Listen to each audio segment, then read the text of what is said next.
ये केस सुनने में किसी फिल्म के प्लॉट जैसा लगता है, लेकिन अफसोस इसकी हकीकत उससे भी भयानक है। गुड़गांव के दुनेरा एरिया में रहने वाला एक नॉर्मल सा परिवार, विक्रम, उसकी वाइफ सोनी और उनकी एक बेटी। हर दिन की तरह वो दिन भी बिल्कुल आम था जब 26 जुलाई की शाम विक्रम अपने काम से लौटकर अपने घर को जा रहा था, जिसके सामने आकर एक गाड़ी रुकती है और उसमें से कुछ लोग निकलते हैं जो कि विक्रम को जबरन उसकी गाड़ी में बैठा लेते हैं, जिसके बाद वो लोग मिलकर एक रस्सी से विक्रम का गला घोंट के उसकी जान ले लेते हैं। लेकिन ये केस सुनने में जितना सिंपल लग रहा है उतना है नहीं, क्योंकि एक प्री प्लान मर्डर था जो विक्रम की ही वाइफ सोनी ने प्लान करवाया था। चलिए इस केस की बैक स्टोरी जानते हैं। सोनी अपने ही पड़ोसी रविंद्र के साथ अफेयर में थी। ये छुपा हुआ रिश्ता सिर्फ मीटिंग्स और मैसेजेस तक सीमित नहीं था, बल्कि सोनी और रविंद्र के बीच काफ़ी इंटीमेट वीडियोस भी थीं। ये सब कुछ लगभग 1 साल से चल रहा था, लेकिन एक दिन सोनी की बेटी ने उसके फ़ोन में सोनी और रविंद्र को कॉम्प्रोमाइजिंग सिचुएशन में एक वीडियो में देख लिया, जिसके बारे में उसने अपने पिता को तुरंत बता दिया। सोचिए उस बाप पर क्या बीत रही होगी जो अपनी ही बेटी से अपनी वाइफ का सच सुन रहा होगा। विक्रम कुछ एक्शन लेने ही वाला था, लेकिन सोनी को ये मंजूर नहीं था। इसीलिए उसको मारने के बाद का प्लान भी पहले से रेडी था।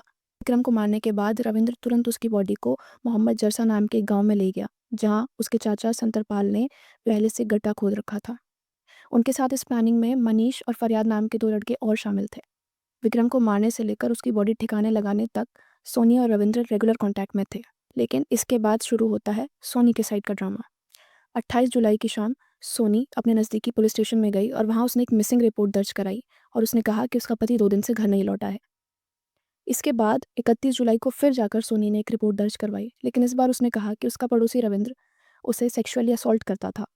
मार्च में उसने उसका रेप किया और उसकी एक वीडियो निकाल ली, जिसके ज़रिए वो उसको धमकाता था और वो कहता था कि अगर उसने किसी को बताने की कोशिश करी तो वो उसे जान से मार देगा और उस वीडियो को पब्लिक कर देगा। जब पुलिस ने रविंद्र को हिरासत में लिया और उससे सख्ती से पूछताछ करनी शुरू करी तो उसने सारा गुनाह कबूल कर लिया।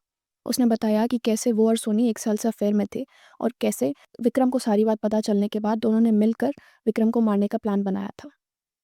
रविंद्र की बताई हुई जगह पर विक्रम की बॉडी भी मिल गई। पुलिस ने यह भी बताया कि दोनों ने इंटरनेट पर 1000 तरीके सर्च करे थे विक्रम को मारने और उसकी बॉडी को ठिकाने लगाने के लिए। पुलिस ने 5 लोगों को अरेस्ट किया है: सोनी, रविंद्र, चाचा संतरपाल, मनीष और फरियाद, जो कि इस प्लानिंग में उनके साथ ही शामिल थे।